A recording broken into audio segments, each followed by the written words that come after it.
La patrouille de France, c'est cette incroyable formation de 8 pilotes qui volent sur ces avions de chasse qui fusent à plus de 550 km/h. Depuis 1953, ils font la fierté des Français en réalisant des démonstrations acrobatiques et spectaculaires et ne font plus qu'un pour déployer le drapeau national dans le ciel. Qui sont ces virtuoses du ciel? Quel est le prix de cette excellence? Leur quotidien est rythmé par des entraînements extrêmement exigeants. Objectif, proposer au public de nouvelles démonstrations, toujours plus extraordinaires, tant en France qu'à l'étranger. C'est pour ça qu'on s'engage, c'est pour présenter le savoir-faire, ce que l'armée de l'air sait faire. Pour réussir cette mission de haut vol, 6 mois d'entraînement sont nécessaires. Sur la base aérienne de Salon de Provence, les nouveaux pilotes, issus des escadrons de chasse, apprennent à voler à moins de 3 mètres les uns des autres, en formation serrée. C'est l'inconnu. Mes tout débuts à la patrouille de France, je ressortais, j'étais liquide. Pour réaliser de telles prouesses, un biréacteur performant, l'Alpha Jet. C'est un avion qui est très maniable. Ça permet de faire des démonstrations dans des volumes qui sont plus petits et rester très proche du public. Quelles sont les caractéristiques de voltige de ces Alpha Jets bichonnés par une équipe de mécaniciens aguerris?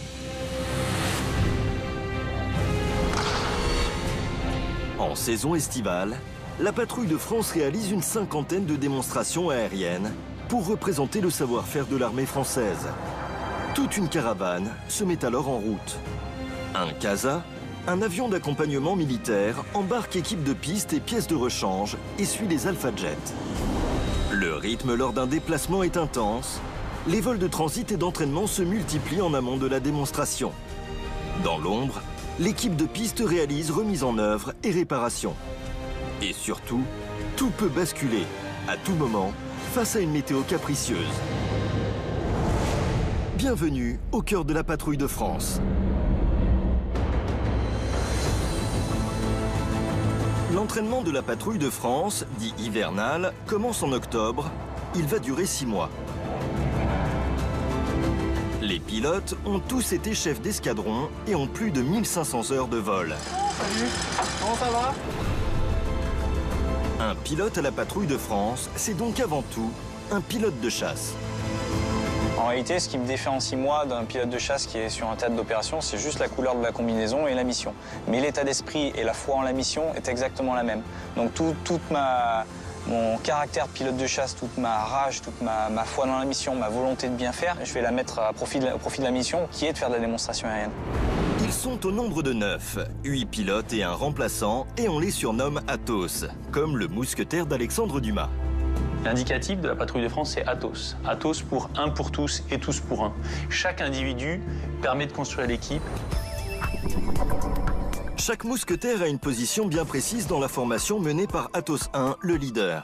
De part et d'autre, les intérieurs, Athos 2 et Athos 3, vient ensuite Athos 4, parce qu'il suit le leader comme sa proie et se trouve dans le sillage de ses fumées. On le surnomme charognard. À l'extérieur, Athos 5 et 6, puis ce sont les 2 solos, Athos 7 et 8. Et le remplaçant Athos 9 qui peut remplacer tout le monde sauf le leader du fait de son rôle plus spécifique.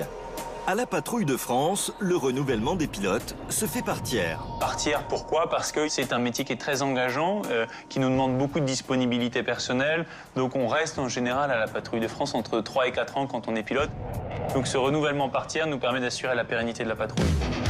Ces 3 nouveaux pilotes sont sélectionnés et cooptés par les pilotes de la patrouille de France eux-mêmes sur des compétences techniques, mais surtout humaines. Quand vous volez en patrouille serrée à 3 mètres les uns des autres, à 8 avions, eh bien vous donnez une partie de votre vie à votre équipier. Et donc ce choix qu'on va faire dans un nouvel équipier est crucial parce qu'il est garant de la sécurité. Une équipe qui fonctionne bien et qu'une équipe qui sera plus sûre en vol. Les 3 nouveaux sont donc Athos 2, le capitaine Damien Bourmeau, Athos 3, le capitaine Cyril Touzet et Athos 4, le commandant Nicolas Lieumont. On les surnomme les Schtroumpfs. C'est un nom assez comique qui représente le fait que nous sommes habillés en bleu. Les Schtroumpfs, comme on le sait, le dessin animé montre des petits bonshommes habillés de bleu, enfin couleur de bleu. Et donc on considère que les jeunes pilotes qui arrivent à la patrouille de France sont des Schtroumpfs parce qu'ils sont jeunes, ils sont habillés en bleu, voilà. Les hommes en bleu sont alors stationnés sur la base aérienne 701 à Salon de Provence. C'est ici que sont formés tous les officiers de l'armée de l'air.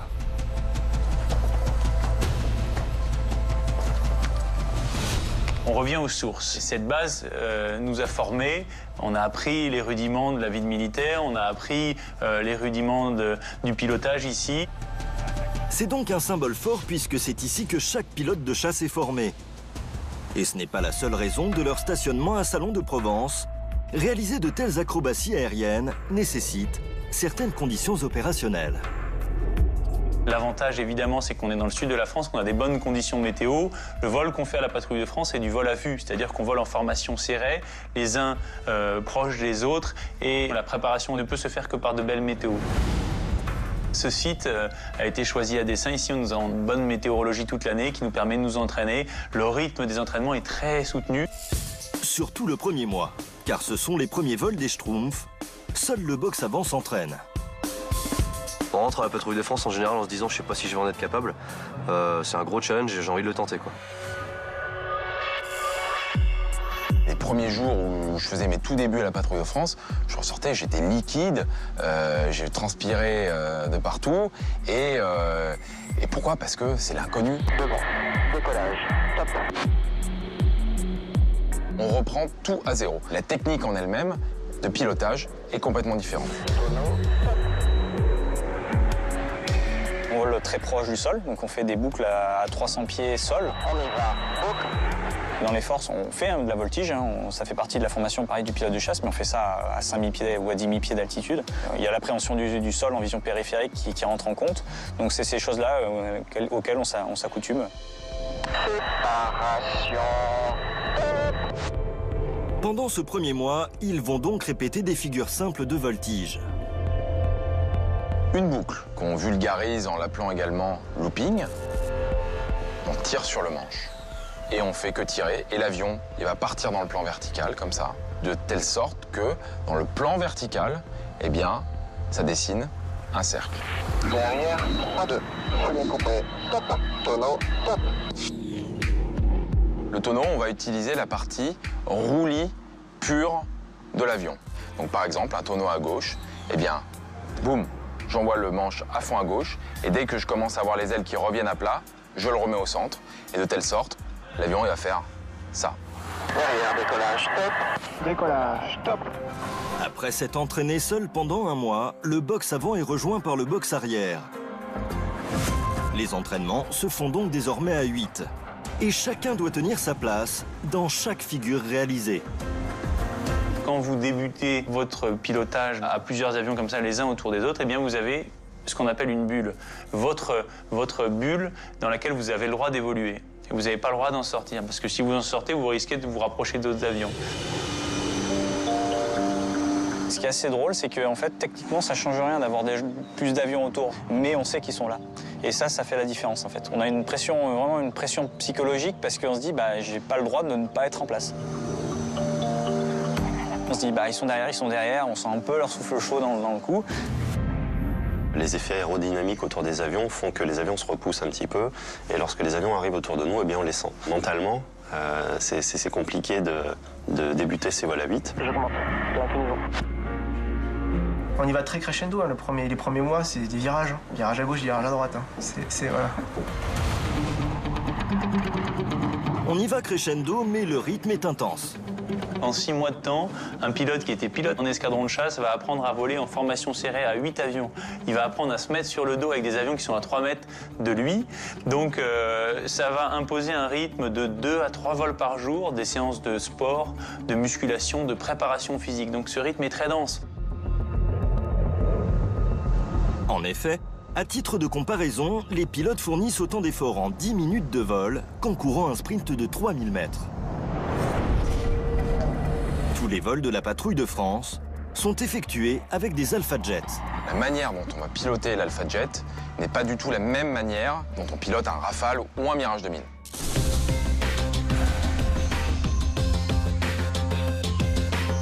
L'Alpha Jet, ils le connaissent, c'est l'avion école sur lequel ils ont appris à piloter. Surnommé Gadget en raison de sa petite taille, l'Alpha Jet a une envergure de 9,16 m une longueur de 11,85 m, une hauteur de 4,19 m, un poids à vide de 3345 kg, un poids maximum au décollage de 7250 kg. Cet avion de chasse biplace a été modifié pour la patrouille de France. Un phare a été ajouté à son nez, le viseur a été ôté et un pod fumigène remplace le pod canon. C'est un avion qui est très maniable. Ça permet de faire des démonstrations dans des volumes qui sont plus petits et rester très proche du public. Il permet aussi des manœuvres absolument exceptionnelles, comme se mettre sur le dos à plusieurs avions en même temps, et ce qui donne un effet assez particulier. Cet avion est utilisé par les pilotes de la patrouille de France depuis 1981. 5 avions ont jalonné l'histoire de la patrouille de France. D'abord équipés de Morane Saunier MS-230, puis de Stamp après la Seconde Guerre mondiale. L'ancêtre de la patrouille de France évolue dès 1952 sur des avions à réaction, d'abord sur le F-84G, puis sur l'Ouragan et le Mystère 4 quelques années plus tard. Mystère 4, il allait un peu plus loin, il allait plus vite, il allait plus haut. Bon, donc la présentation était bien différente. En 1957, les mécaniciens installent le premier pod fumigène. Un an plus tard, ce sont les premiers lâchers de couleur tricolore. Durant les années 70, la formation évolue alors avec 9 nouveaux appareils, des Fouga Magister. Le Fouga, c'est un avion qui n'est pas motorisé autant aussi puissant que l'Alpha Jet, qui est un peu plus lent aux gouvernes, c'est-à-dire qu'il fallait prendre quelques précautions quand on faisait un tonneau.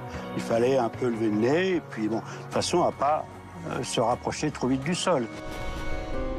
Des Fouga qu'il a bien connus, car il était solo leader de la patrouille en 1978. Le parking était plein de Fouga Magister à l'époque. C'est le bruit, c'est l'odeur du pétrole, mais c'est une odeur qui vous prend. Puis après, c'est les vols. Premier solo, on nous lâche, on part dans le ciel de Salon, on va faire une mission. Ah ben là, on est des grands garçons, là. Depuis 1981, ce sont donc des Alpha Jet qui dorment sur le tarmac de Salon de Provence. Une équipe de mécaniciens s'active au quotidien pour que ces avions de chasse soient les plus performants lors des vols d'entraînement. Et particularité à la patrouille de France, chaque avion a son mécanicien attitré. C'est leur avion, c'est leur bébé. La particularité, voilà, c'est qu'ils ont leur avion, ils ne changeront pas d'avion. Ils le chouchoutent, voilà, c'est leur bébé pendant toute une année, quoi. Et autre particularité de la patrouille de France, quand l'équipe de piste est formée, c'est le mécanicien qui choisit son pilote. C'est pas le pilote qui choisit son mécanicien. C'est une tradition à la patrouille de France. On dit que l'avion est au mécanicien et qu'il le prête au pilote. De cette coutume, naît un trio pilote-mécano-avion inséparable.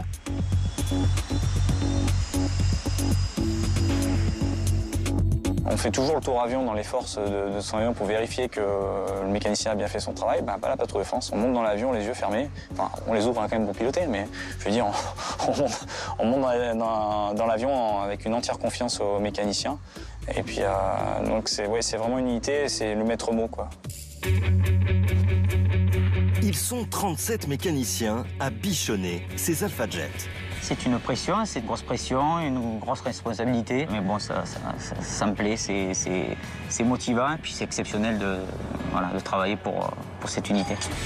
L'équipe d'épanage assure les opérations d'entretien et les réparations qui nécessitent une immobilisation.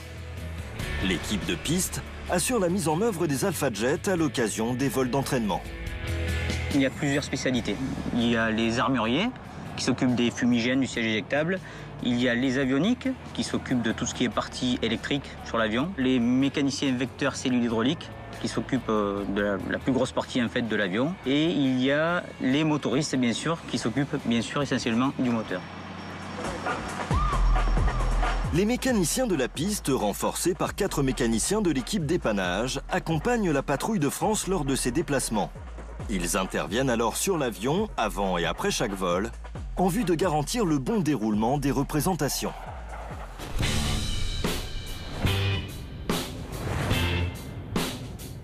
Sous le hangar dépannage, les motoristes, l'adjudant de Bermond et l'adjudant Hamel font un check d'arrivée d'un des deux réacteurs. Je commence le filtre, moi je fais le filtre. Je check l'entrée. Une simple routine liée aux nombreux vols d'entraînement. Les deux réacteurs, Turboméca Larsac 04, sont interchangeables. L'Alpha Jet a une vitesse de 0,86 Mach, c'est-à-dire qu'il va à plus de 650 km/h. On va checker tout ce qui est filtre, comme une voiture en fait. On va faire une vidange, tout simplement. Ses crépines, ses filtres, que ce soit carburant ou huile. Donc tout ça, ça revient à toutes les 300 heures. Tous les jours, avec le check de l'avion, on vérifie son niveau d'huile. On vérifie les branchements, on ne sait jamais, un faisceau qui est mal branché, tout ça, ça peut amener une panne. C'est un moteur quand même qui est ancien, qui est robuste, qui est fiable, donc on n'a pas trop de soucis dessus. À quelques mètres, à l'atelier armement et fumigène, le sergent-chef Pascal fait une mise en œuvre du pod fumigène. C'est le dérivé du pod canon, placé en position ventrale sous l'avion pour délivrer le fumigène bleu, blanc, rouge. Le pod fumigène est composé de deux grosses parties, une partie mécanique et une partie électrique. La partie mécanique, donc les cuves fumigènes et la bouteille d'azote. La bouteille d'azote sert à mettre en pression les cuves fumigènes. Chaque avion dispose de deux cuves de fumigène, une cuve de blanc, et après soit du bleu, soit du rouge, en fonction de leur place dans la patrouille. Les avions pairs ont du bleu, les avions impairs ont du rouge, sauf le 1 et le 4 qui sont inversés. Au bout de ces électro-robinets, on retrouve les deux tuyauteries bleues et blanches qui vont à l'arrière du réacteur gauche. Et c'est le souffle chaud du réacteur et la température des moteurs, qui est à peu près entre 600 et 700 degrés, qui va créer le panache de fumigène. Le blanc, c'est de l'huile minérale, un peu transparente à l'état liquide, et qui va créer le panache blanc. Et le fumigène, pareil, c'est de l'huile liquide colorée, donc bleu et rouge, et qui va se transformer en fumée à l'arrière du réacteur.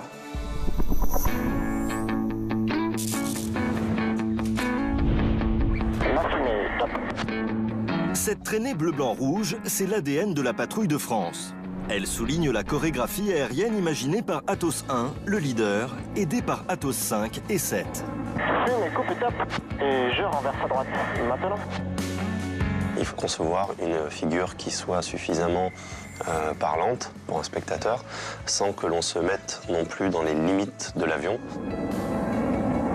C'est un ratio comme ça qu'il faut trouver, une balance entre la difficulté technique et le rendu pour le spectateur. Donc il y a une grosse réflexion qui est menée là-dessus. Il y a une base de formation, d'accord. Il y a des formations, il y a une Bible avec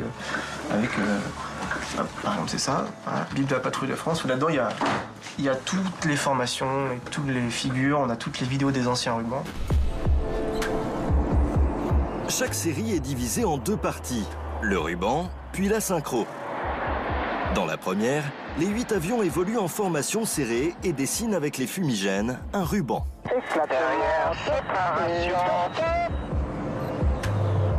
La seconde tient son nom des évolutions parfaitement synchronisées entre les passages alternés menés par le leader et le leader solo. Au programme, différentes formations à maîtriser. Diamant top. On a entendu parler de formations Diamant, Canard, Concorde, Apollo, Grande Flèche, Très Grande Flèche. Ce sont les formations que prend la patrouille, ok ? Donc ça va être regroupé, écarté, en long, en large. Comme son nom l'indique, la formation Diamant s'inspire de la forme de la pierre précieuse. La formation Concorde, c'est un hommage à l'emblématique avion supersonique. On fait des figures de voltige, par exemple une boucle, en formation, Très Grande Flèche. On va faire un tonneau envoyé en formation d'art, par exemple. Ok ? Donc ça, c'est pour expliquer la sémantique de base. Double tonneau.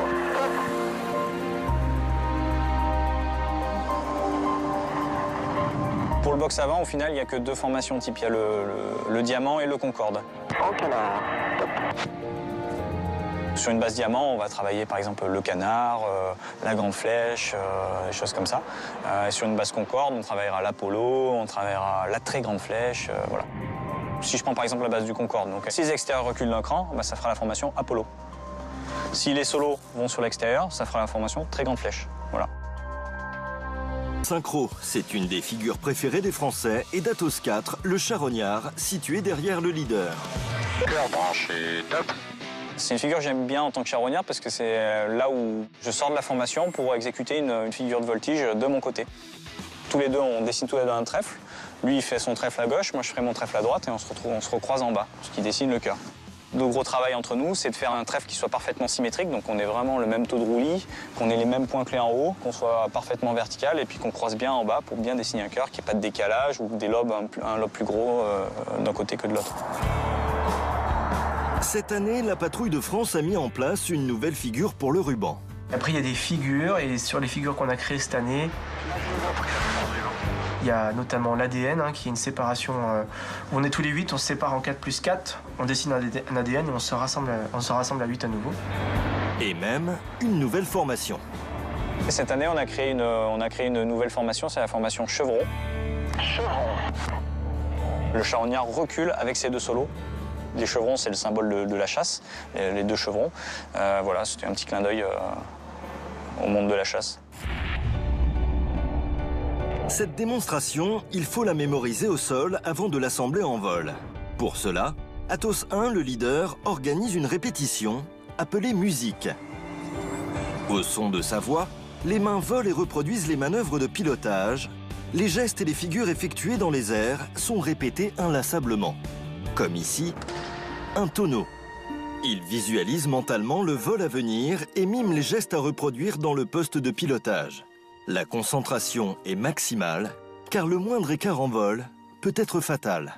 Quand on commence à voler la Patrouille de France, il faut se mettre tout de suite dans cette projection mentale. Donc au début, ça demande un certain effort, donc une certaine concentration, de savoir qu'est-ce que je fais de mes mains. Et puis ça devient naturellement, ça se fait pas du jour au lendemain, c'est à force d'en faire. Au départ, c'est vrai que la musique, c'est quelque chose qui était très abstrait. Moi, pour ma part, ce que j'avais fait, c'est que j'avais filmé carrément la musique, puis je me la repassais en faisant chez moi la musique avec le leader filmé, et puis essayer de m'imprégner de cette gestuelle-là.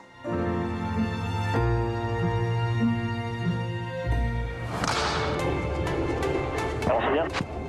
Avance encore. En vol, les pilotes ne regardent pas leurs instruments.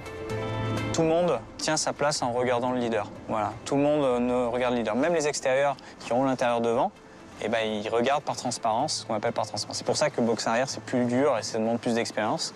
Nous, on est directement à proximité du leader, donc voilà, c'est plus simple pour nous. Plus simple, c'est à voir ou à écouter. Car à la Patrouille de France, on pilote à la musique. On ne réagit pas vis-à-vis d'un avion qui bouge et qui évolue, mais bien à une voix, la voix du leader en l'occurrence, qui va nous guider pour tout ce qu'on exécute, donc que ce soit un virage à gauche, à droite, partir pour un looping, etc. On vient à l'anglaise. Et je renverse à gauche. Maintenant. Le leader, qu'est-ce qu'il va dire? Il va dire virage à gauche, j'incline. Ça veut dire qu'il va falloir que je vire sur le leader avant de l'avoir vu. Et ça, psychologiquement, ça revient à dire je vire sur mon leader. Alors que je suis à 3 mètres de lui, je lui vire dessus. Et ça, il y a une barrière psychologique. Coup de palette top. Canon. Le commandant Christophe Dubois, Atos 1, a donc beaucoup de responsabilités en tant que leader. C'est un poste de commandement. C'est un poste de commandement. Donc il faut être un chef, il faut avoir du leadership. Les responsabilités sont fortes, c'est-à-dire que si à un moment vous vous trompez, vous pouvez emmener toute la patrouille vers le sol. Donc ils vous font entièrement confiance. C'est vraiment un poste qui est extraordinaire. Une compétence, la sortie, top. Ils sont 7 accrochés à l'aile. La responsabilité, c'est bien le mot. On a le temps de relativiser un petit peu sur tout ce qu'on fait et on voit les risques qu'on prend. Ces risques qui sont maîtrisés mais qui sont là quand même. Donc cette responsabilité est énorme. Elle est énorme et c'est une très belle expérience à vivre. C'est désormais la fin de la période hivernale et de ses entraînements. Les pilotes sont prêts à mettre en avant le savoir-faire de la patrouille.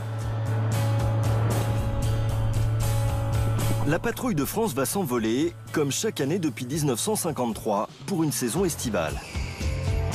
La Patrouille de France a un rôle d'ambassadeur tricolore et présente, à l'étranger comme en France, le savoir-faire de l'armée française. Les Alpha Jets ont survolé la Statue de la Liberté, comme la Muraille de Chine, ou le Mont Saint-Michel en saupoudrant le ciel de cette traînée bleu-blanc-rouge. En 2010, pour la première fois, une femme, le commandant Virginie Guyot, devient leader de la patrouille de France et réalise une tournée remarquée par ses pairs.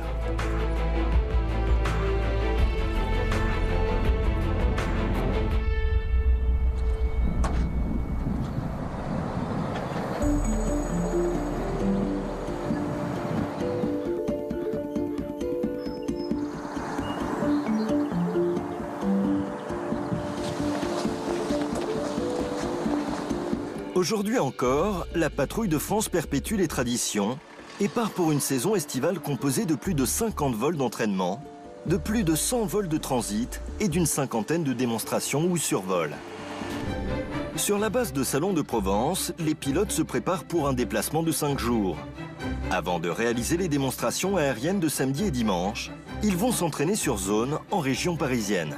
C'est le cœur de métier, c'est pour ça qu'on s'engage, hein, c'est pour présenter le savoir-faire, ce que l'armée de l'air sait faire. Et puis pour nous, c'est pour ce défi de pilotage qu'on a à chaque vol, quoi. Et c'est ça qui est génial, en fait. Tous les jours, une petite bataille dans l'avion.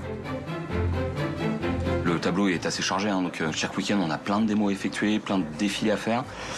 C'est un aboutissement, pour autant, il n'y a pas d'excitation. On prend ça de manière très sereine, c'est vraiment... les choses s'enchaînent naturellement. Tout le monde est prêt, tout le monde connaît son job, donc ça fourmille de partout là, dans les couloirs, ça passe en courant à droite, à gauche, tout le monde sait de quel côté il doit esquiver l'autre. Donc c'est très clair dans la tête de tout le monde et c'est un peu comme dans un sous-marin volant en fait. Chacun est à son poste, connaît la procédure à suivre et tout s'enchaîne naturellement et voilà. Le directeur de la patrouille de France, le lieutenant-colonel de Watt, enfile sa tenue anti-G. Ex-leader de la patrouille de France en 2012, il joue un rôle essentiel auprès de la formation. En effet, il est en charge du vol de repérage avec Atos 9. Nous partons en éclaireur, tels des scouts, pour aller reconnaître un petit peu le parcours et aller voir quel temps fait-il. Nous, on contacte la patrouille qui est 15 minutes derrière, on leur dit ne venez pas ici, ça sert à rien, il fait pas beau, il y a des cunimbes. Parce que pour se réorganiser à 8 avions, c'est beaucoup plus lourd que de le faire à 2 avions. Ça demande une mécanique qui est plus compliquée de poser 8 avions en même temps.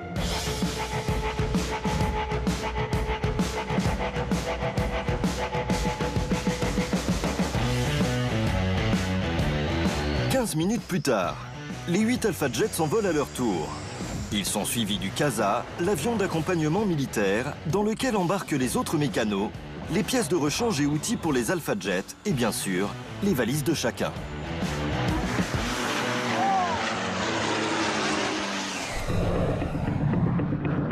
Arrivé sur la base aérienne 107 de Villacoublay, dans les Yvelines, 1 heure plus tard.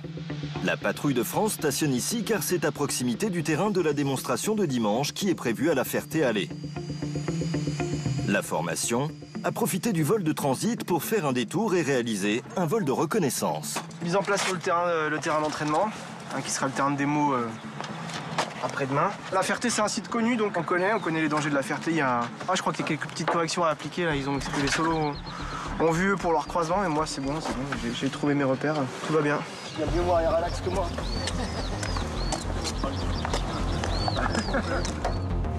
Le sergent-chef Jérôme Garot réalise une remise en œuvre de son Alpha Jet, le numéro 3. C'est la visite après vol. On vérifie qu'il n'y ait pas eu un souci pendant le vol. On regarde tout, les freinages, les points d'accroche, les prises branchées, qu'il n'y ait pas de fuite. C'est la remise en œuvre de l'avion en fait. C'est pour vérifier qu'il est apte à repartir en vol. On a des automatismes, mais il faut rester concentré pour pas rater quelque chose, parce que souvent sur des détails que tout se joue, donc ça fait partie du boulot, il faut rester concentré. En effet, à la suite de leur démonstration, un deuxième vol est prévu. Il s'agit d'un vol aux côtés d'un Boeing 777. Check tous ensemble à 15h00. Step aux alentours de 45 pour être à 15h en fréquence. Donc nous, on sera en grande flèche à ce moment-là, derrière le 777. Nous, il va se mettre ensuite en virage par la gauche. On reste dans le plan des ailes, il dégauchit face à la Ferté-Alais, et on vient se mettre en échelon. D'accord, j'appelle en échelon. Top. Ça veut dire on clositonne tout le monde. Si je pars de l'extérieur gauche, bleu, bleu, blanc, blanc, blanc, blanc, rouge, rouge. D'accord? Donc 3 et 4, vous fumez rouge. Kevin, on fume blanc. Voilà pour la partie triple 7. Allez, on est en moyen relax.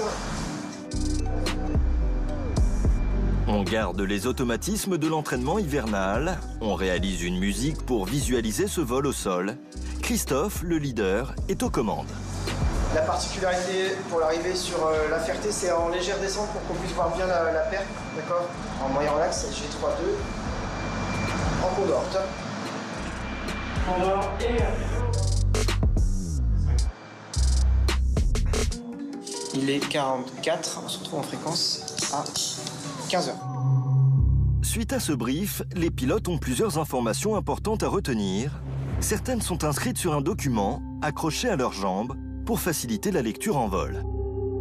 Ce document, il va me servir pour tout le travail avec le 777, donc le Boeing qu'on va rassembler. On a différentes fréquences qui sont marquées, on a différents éléments pour que les contrôleurs nous repèrent depuis le sol. Et puis, on a des éléments de pétrole qui nous servent également pour avoir les minimums carburants lorsqu'on va se poser. Voilà, vous savez tout.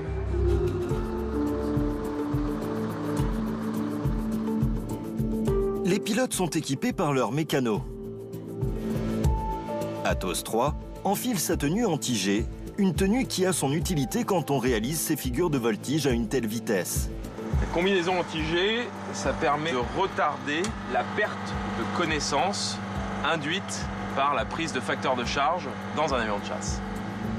Tout le monde a déjà subi dans sa vie ce genre de situation, ou même vous êtes dans les montagnes russes, du coup vous subissez des facteurs de charge, des accélérations, donc effectivement on a la sensation que le corps est beaucoup plus lourd et c'est ça qui est difficile aussi à supporter.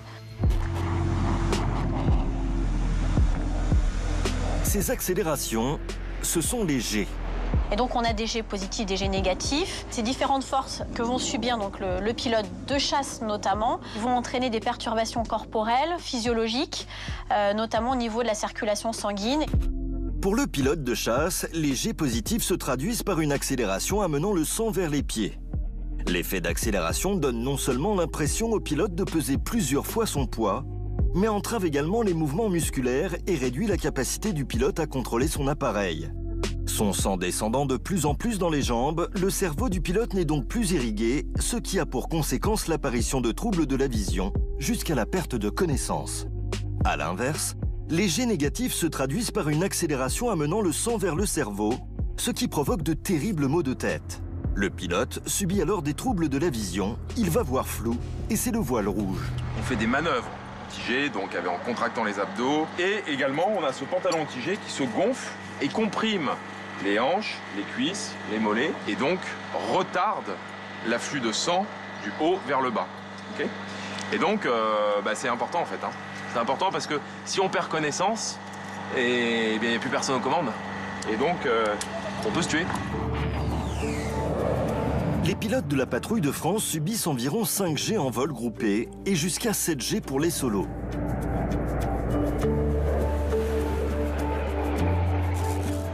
Les pilotes de chasse, avec le port de la combinaison anti-G, peuvent tolérer jusqu'à 9 G positifs et seulement 5 G négatifs. Avant de prendre place dans son cockpit, Atos 3 enfile son gilet de sauvetage, un Mae West. Dedans, on va mettre différentes choses, différents matériels de survie. Et surtout, ce dispositif de boudin gonflable qui permet de ne pas se noyer si toutefois on s'éjecte au-dessus de l'eau et qu'on tombe dans l'eau. Voilà. On s'en sert également aussi si toutefois on s'éjecte au-dessus des arbres et qu'on doit tomber dans un arbre. Le boudin se gonfle et c'est quelque chose qui va nous protéger des branches si toutefois on doit tomber dans les arbres. Ça, c'est quelque chose qui arrive régulièrement. On a toutes les chances de tomber dans des arbres au milieu d'une forêt si toutefois on doit s'éjecter. Enfin, dernière précaution et sécurité. Je fais en sorte, avec la vérification assidue de mon mécanicien ici présent, de bien m'attacher. Parce que le siège éjectable, c'est quelque chose qui peut sauver la vie, mais qui aussi peut la retirer si on l'utilise mal. Voilà, donc il faut être bien attaché, quoi, en fait. Et là, je mets mes mains bien apparentes, parce qu'à partir de ce moment-là, là, Jérôme, il vient d'armer le siège. Donc, à partir de ce moment-là, sa sécurité, elle est aussi en jeu. C'est-à-dire que si le siège part, eh bien, je peux le tuer. Voilà, donc c'est pour ça que je mets les mains apparentes, parce que je dois toucher à rien pour faire en sorte de ne pas être dangereux.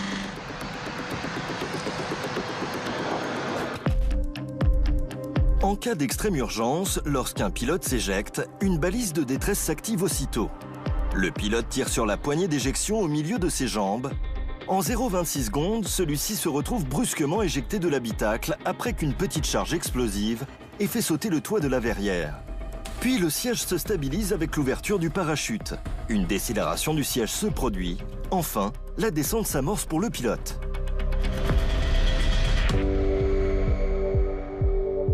L'avion de chasse, donc, il se met dans des configurations particulières et s'il y a le moindre souci, il va falloir s'éjecter. Il va falloir faire plus de 55 kg, ce qui peut effectivement poser problème et faire une petite sélection déjà en amont sur les pilotes, effectivement notamment féminines. Un poids minimum à respecter, mais aussi une position dans le siège. Car lors d'une éjection, le pilote subit plus de 12 G. La position dans le siège est donc primordiale. L'adjudant-chef, Franck Berthet, mécanicien armement, nous fait une démonstration. La main forte vient saisir la poignée, la main faible au niveau du poignet. On va se raidir dans le siège, la position la plus droite possible au niveau de la colonne et de la nuque, le casque contre l'appui-tête. Lorsque le siège va partir, les jambes vont être amenées au contact avec le siège, de façon à éviter, lors de la sortie du siège, de venir taper ici l'arceau métallique. Une fois toutes ces vérifications effectuées, les pilotes peuvent partir s'entraîner avec le Boeing 777.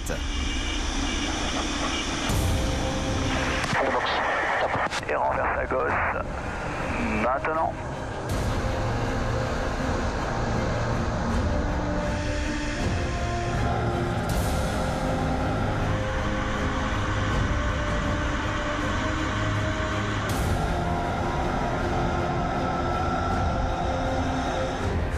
Accès. Retour du vol d'entraînement avec le 777 et débrief avec Atos 5 et Atos 7. Le 777, c'est un bel oiseau.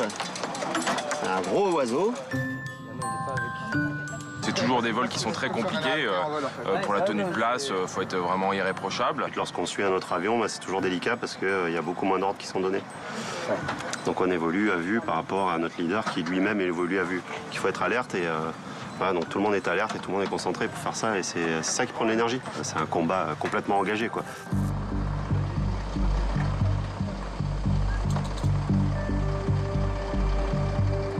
Le sergent-chef Grégory Guimpier fait une réparation sur son Alpha Jet, le numéro 7.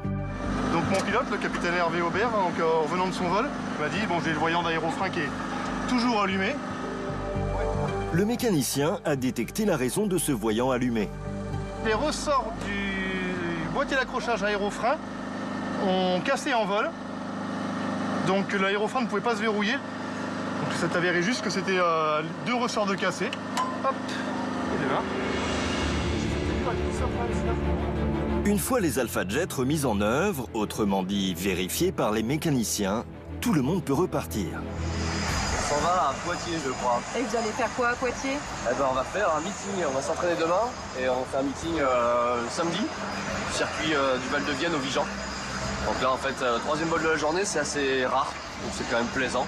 Un petit peu fatigué, mais ça fait partie du jeu et puis on est content de le faire. Donc on va se mettre en place et puis après on va se reposer quand même. On va attaquer la journée de demain. Après le vol de transit vers Villacoublay et le vol d'entraînement avec le 777, les pilotes repartent pour Poitiers.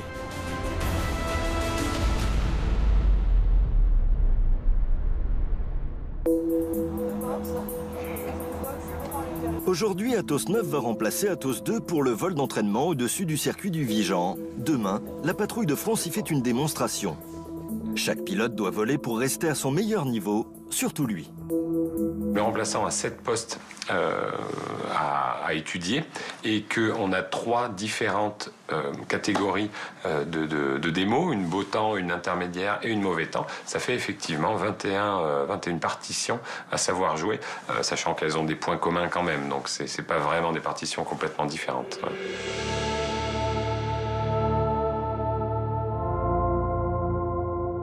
J'apprends pas d'un coup d'un seul mes 21 partitions, c'est vraiment sur la durée qu'on apprend les partitions. Et ensuite, de toute façon, tous les vols sont différents, donc on a beau apprendre ces partitions-là, la musique qu'on va jouer en réalité dans l'avion, elle sera de toute façon différente. Mais c'est ça qui fait aussi la richesse de ce métier-là. Je me reconcentre et je prends mon petit carnet ici présent et je regarde toutes les petites astuces que j'ai pu noter au cours de mes entraînements précédents et j'essaye vraiment de me mettre dans à sa place.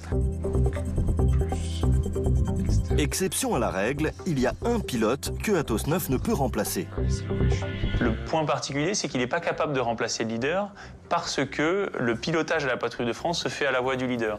Donc l'ensemble des équipiers s'habituent tellement à la voix, au tempo, aux anticipations du leader que changer le leader prend beaucoup plus de temps et qu'on ne peut pas le remplacer. Et pour réussir ce challenge, Atos 9 a une hygiène de vie irréprochable, même en déplacement. Une séance de corde à sauter est improvisée avec Atos 4. L'entraînement physique, c'est super important parce que quand on est dans l'avion et qu'on subit un peu de facteur de charge, il faut pouvoir le supporter. Et le gros point qui va t'aider à supporter ça, c'est d'avoir un corps qui est gainé. Et la corde à sauter, c'est très bon pour ça. Et après, il faut faire un tout petit peu de temps en temps de travail de foncier pour rester quand même en forme. Mais il faut surtout faire effectivement du gainage et de la sangle abdominale parce que c'est le tronc qui te porte puisqu'on est assis dans l'avion. Et c'est elle qui va permettre de rester droit et de subir les facteurs de charge plus facilement. Le but, c'est ça. C'est pas d'être des bêtes de sport ou des athlètes accomplis, la preuve. C'est vraiment d'être juste de pouvoir supporter ça tout au long de la saison.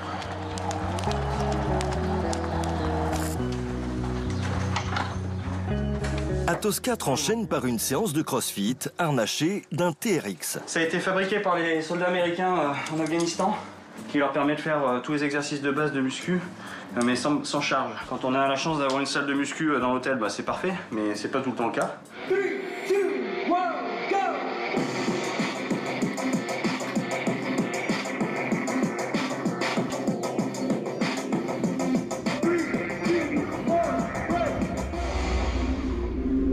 C'est pas aussi dense et physique que ce qu'on fait en entraînement hivernal, mais au moins ça permet de garder un peu le jus. Le charognard a besoin de lâcher la pression car son rôle à la patrouille de France est particulier. L'année charognard, elle est vraiment là pour ça. T'es vraiment là en tant qu'observateur, donc t'as le boulot d'équipier. Mais alors, il y a une deuxième facette que n'ont pas les autres équipiers. C'est la facette observation, entre guillemets, où tu te projettes en tant que futur leader, voir comment toi tu te comporteras, comment toi tu gères la pression. Donc ça, c'est évidemment des choses que je travaille. Je sais que c'est pour ça que j'étais pas un grand sportif avant de devenir un PAF. Je le suis toujours pas, mais ce que je veux dire, c'est que je trouve que le sport, c'est pas mal pour se libérer, lâcher la soupape. Le charognard, on l'appelle comme ça parce qu'il avale les fumées du leader et qu'il va prendre sa place. Donc c'est un côté un petit peu spartiate. Il faut voir le problème complètement dans l'autre sens. Cette identification dès le départ permet au leader de transmettre, transmettre et encore transmettre, de tout lui montrer, de tout lui dire pour qu'une fois qu'il prenne sa place, il soit très très vite au niveau. Les mécanos préparent les Alpha Jet pour le vol d'entraînement au-dessus du circuit du Vigan et font le plein de kérosène, l'essence aviation F-34. L'Alpha Jet a une capacité maximale de 1960 litres, 1250 litres en fuselage et 710 litres dans les voilures. Lors d'une démonstration de 40 minutes, l'avion de chasse consomme environ 800 litres. Normalement, on a 3 pleins différents. On a fuselage, niveau 1 pour la moitié des voilures et niveau 2 pour le plein complet, c'est-à-dire la voilure pleine. Pour la prochaine mission, on a besoin d'un niveau 1 parce que on va décoller donc de Poitiers pour atteindre le lieu de Vigan pour le meeting. Le but, c'est d'arriver sur le lieu du meeting avec le plein en fuselage, c'est-à-dire vider ses voilures pour pouvoir attaquer la démo. On ne peut pas attaquer la démo avec du carburant dans les voilures parce que c'est pas prévu pour, du point de vue de sécurité.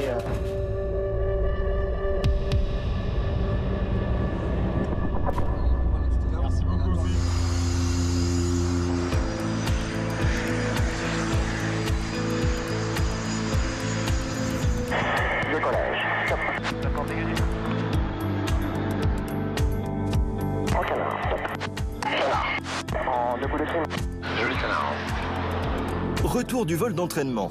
Atos 9 débriefe de son remplacement au poste d'intérieur droit. C'est dur, c'est dur. Il y a des vols de remplacement plus simples que d'autres. Celui-là, c'était difficile. Voilà. Il y avait la température, il y avait le site qui était vraiment compliqué. Et, voilà. Donc c'est un vol de remplacement très bénéfique. Au moins, ça permet d'apprendre plein de choses. Il va falloir capitaliser là-dessus et faire en sorte que la prochaine fois, ça se passe encore mieux parce que là, c'est pas évident. C'est le boulot de numéro 9 et c'est très challenging, c'est vraiment super. Atos 2 en a profité pour voler en place arrière sur l'Alpha Jet du charognard Atos 4. Damien a bien voulu me laisser sa place aujourd'hui, donc c'est très gentil de sa part. Il a pu voler, voir le site. Ça fait quoi de prêter son avion, Damien? C'est pas le mien non plus, tant qu'ils me le cassent pas, ça va. Non, mais je suis surtout content de partager le vol avec eux. En fait, c'est particulier quand on n'a pas vécu un vol avec eux. En fait, ils reviennent, ils ont vécu ne serait-ce qu'une heure, même si on en fait plein d'autres. On a l'impression de partir un peu de la patrouille. Et puis après, il y a ce côté un peu la meute. On peut pas la quitter comme ça, quoi. On n'a pas envie.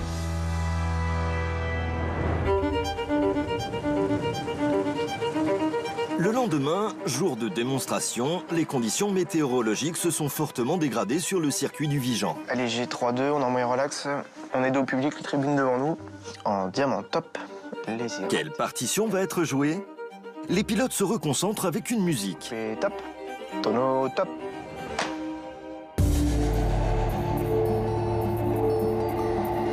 Pendant le trajet vers le circuit du Vigan, les pilotes suivent les recommandations du commandant Xavier Debras, directeur adjoint de la patrouille de France.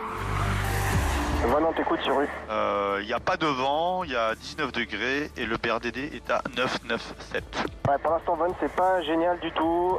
Je vais pouvoir tourner un ruban mauvais temps. Mais en revanche, la synchro, ce sera pas possible avec ces images. Bien reçu, mauvais temps sans synchro. Les pilotes de la patrouille de France réalisent une démonstration mauvais temps sans synchro. C'est-à-dire que les 8 avions vont seulement évoluer en formation serrée et dessiner avec les fumigènes un ruban à basse altitude. Il n'y aura pas ces évolutions parfaitement synchronisées ou ces passages alternés menés par le leader et le leader solo. Coup de palette top.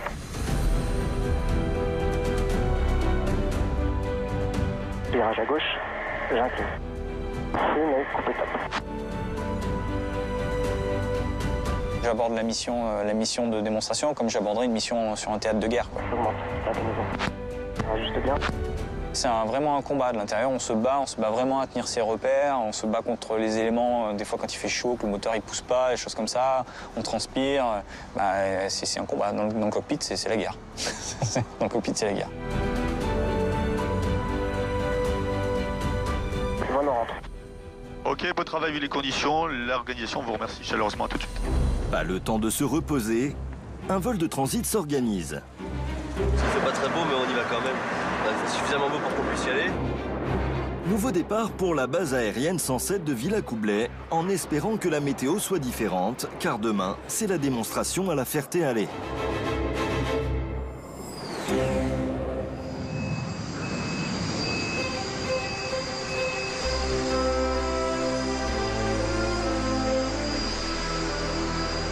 Et c'est sous un grand soleil que va se réaliser le survol avec le 777 à la Ferté-Alais. La fumée. Top. Petit relax. Top. Axé. Et se négocie maintenant. En échelon. Top.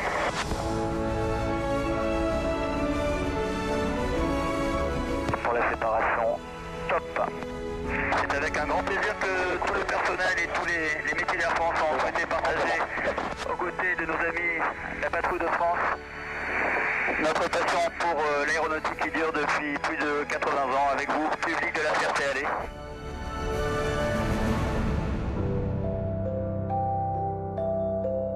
Mission terminée, enfin pour quelques jours seulement. Car la patrouille de France va réaliser de nouvelles prouesses acrobatiques dans toute la France. Que ce soit au Puy du Fou, au Sable d'Olonne, aux 24 heures du Mans ou encore au Bourget.